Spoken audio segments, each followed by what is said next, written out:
TV. Now we doing something that can't no other fighter on the planet possibly do because they ain't got the confidence, they ain't got the respect for the game, they ain't got the knowledge of the game. They can't just do all the things I can do. I mean, some of them might can do it close, but nobody do it like Roy Jones Jr. Look at the highlights yourself. Y'all must have forgot. When you go look at the highlights, you're going to look at them and realize but one man on the planet can do the things that Roy Jones do, and that's Roy Jones Jr. So because they have made me now come here to work a corner and to commentate fights, I just thought about it. I said to myself, wow, why not go ahead and add another fight on that? And now you commentate, you work a corner, and you beat somebody. Now you're doing it big.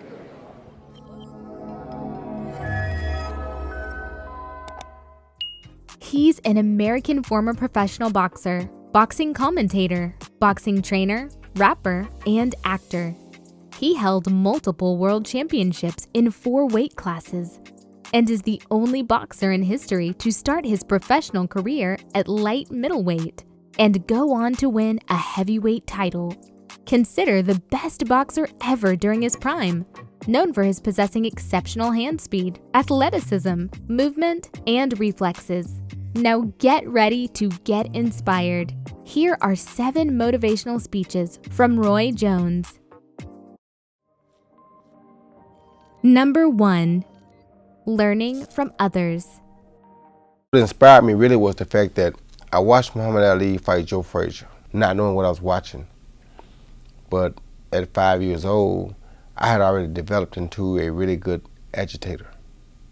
So when I watched that boxing match, I realized that Muhammad Ali was agitating Joe Frazier, making Joe Frazier mad enough to want to kill him. While Joe Frazier was trying to kill him, he's outsmarting him and beating him, never losing his cool.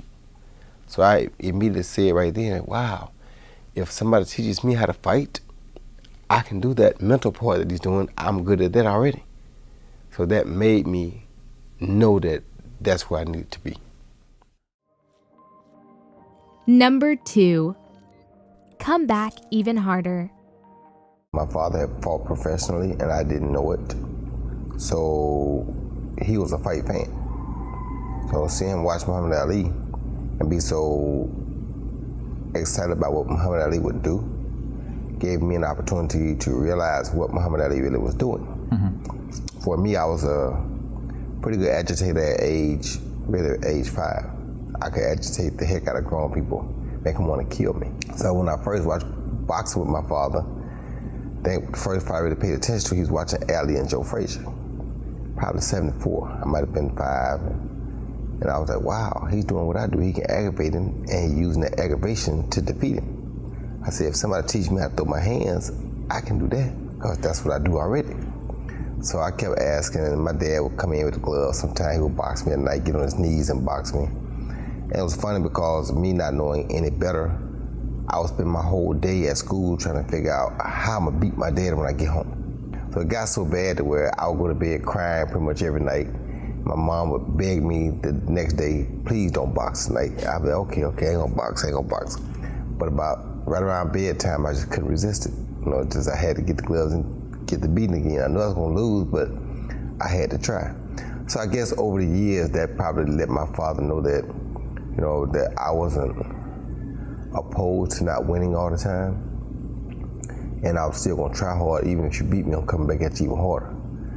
And that's where I think one of the flaws we have in life nowadays is that people can't accept a loss and come back and be even more eager to get a win, or accept a loss and be willing to say, hey, okay, he got me. He was just better than me at that time.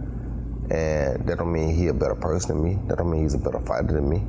But he got lucky, he beat me that day. Any given Sunday, like football. It's right. And some people can beat. Some guys, the greatest lose, but that doesn't mean that somebody else is better than you. Number 3. Chip on your shoulder. Greats have to have a chip on their shoulder. Yeah. If you don't have a chip on your shoulder, then you're not going to ever reach the heights or take the measures that it takes to become an all-time great. Yeah. Me, I had 2 chips. They robbed me at the Olympics, and I had a father that I separated from that I know in my heart didn't really want me to succeed without him.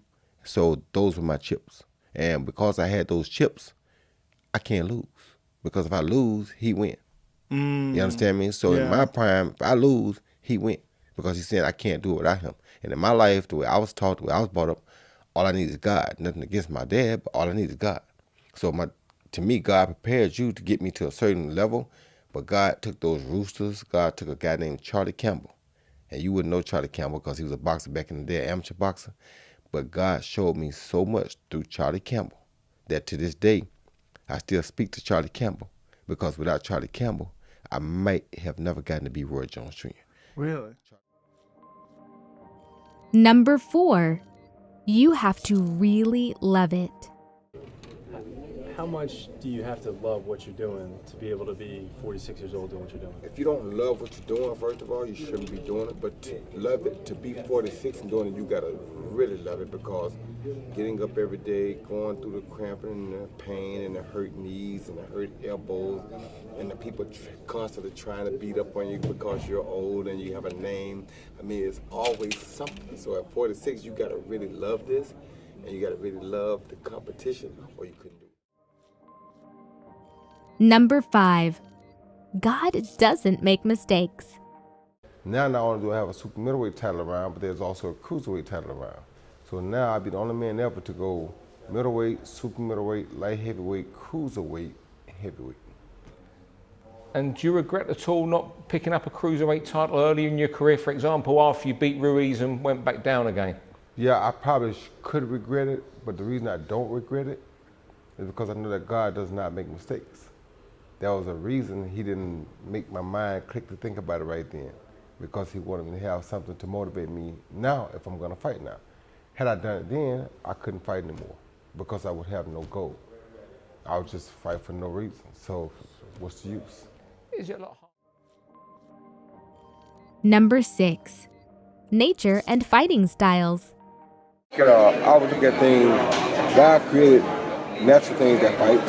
Skunk fight to the death. Roosters, they'll fight to the death. A lion had to catch gazelles to eat to live. Gazelle have to avoid the lion to live. A pack of dogs have to hunt to live. Everything has to hunt to live. So God gave all those things different ways, different techniques as to how to hunt for survival. You take those ways that they hunt and you break them down and transition them into boxing. So there are a lot of things you can do. You can set traps. Like some animals, a lion's gonna wait and get you lured into the trap and they get you. And they catch you. Or you can become a dude like a Tim Bradley who's like a hyena. He just bring you down. He can do 30 miles an hour for damn near 2 days if he got to. So it's different ways that you attack things. You got other things that just blitz stuff. Like a male lion if he wants to, he gets some in the right place, he just blitzes and overpowers. But that ain't usually the technique that we take in boxing unless you're Mike Tyson. So Mike Tyson was that type of guy. Like a polar bear, they just overpower their prey. But sometimes we gotta be smart about how we attack. But God has animals that attack to live. And he got different ways that they attack.